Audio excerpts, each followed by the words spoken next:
All right, we're going on drill number 5, and this is awareness of point of aim, point of impact. It's going to be very important that you understand where this thing is looking at every distance that you might have to engage a target. So, give you an idea on a modern sporting rifle, one of the features that makes it so easy to shoot, it's a straight line stock, so the recoil goes right into your shoulder, doesn't have a pivot point. The disadvantages is how high your optic has to be to allow you to actually get on this stock.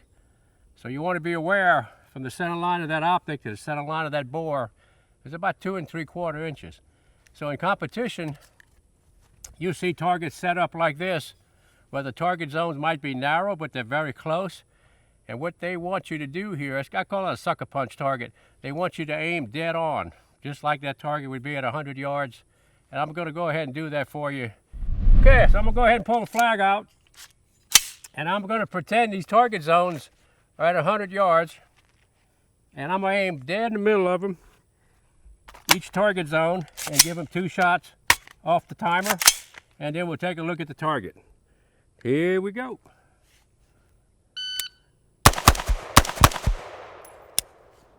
All right. Take a zoom down there and take a look at that target. Okay, we're downrange here. We're relatively close. I don't think that was about 6-7 yards. My optic is sized for 200. That's my usual point of aim, point of impact.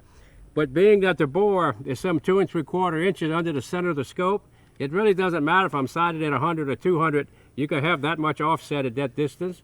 And that's why I call this a sucker punch target, because it wants me to aim at the middle. Instinctively, you aim at the middle of the target zone, and this darkened area of the target is considered hard cover, which is not engageable. It's a lost shot. So I actually have 2 shots here that are lost, and also this one's a non-scoring target. So I only have 2 hits, no, 1 hit out of 4 shots. So what I'm seeing, and what made this wrong on the first attempt, was if you look at the bore, I'm going to put the bore right in the center of these 2 shots, and you see how high the scope is?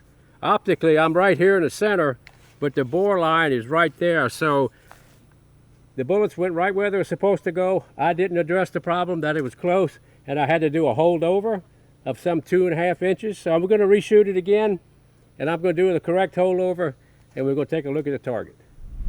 Okay, one thing you want to remember, guys, there's no way I can have this scope set for this distance and 200 yards at the same time.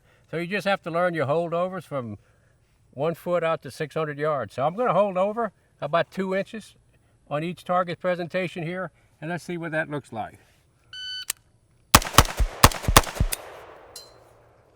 All right, let's go down there and take a look. Okay, if you look at the target zones, both of them have two shots in them, so I've satisfied the target requirement. I had to aim a little bit higher than I did previous. I had to do about a 2.5 inch holdover on the top zone, same thing in the middle. So we got this target completed, but there's something else I want to show you. The other thing you want to be aware of when you're shooting targets is where that muzzle is. Say this was my a position I need to shoot over. It's very easy for me to come here, and I have a sight picture downrange, but if you look at the end of my muzzle, it's just going to impact an object. So this object could be cardboard, could be a prop, could be anything. So what I like to do, if I'm coming up to a wall like this, I'm going to actually shoot over it, use that hand guard, and that's what's really good about a long hand guard. It'll keep you from having an issue with it totally. So it's very common to see through the optic, and the bore is not seeing the target. I'll demonstrate that for you again, and I'll actually fire a shot to give you an idea what that looks like. So I can see a target downrange, and my barrel is obstructed, and I pull the trigger. Things like this happen. It can make that bullet go astray. You're going to miss the target. I see a lot of guys get hung up on soft cover like this, and they keep firing and keep firing. And if you made a few shots and something is not right, change the position, use your hand guard, get back on top, and finish the target array. Offset, you gotta always have offset on your mind, no problem.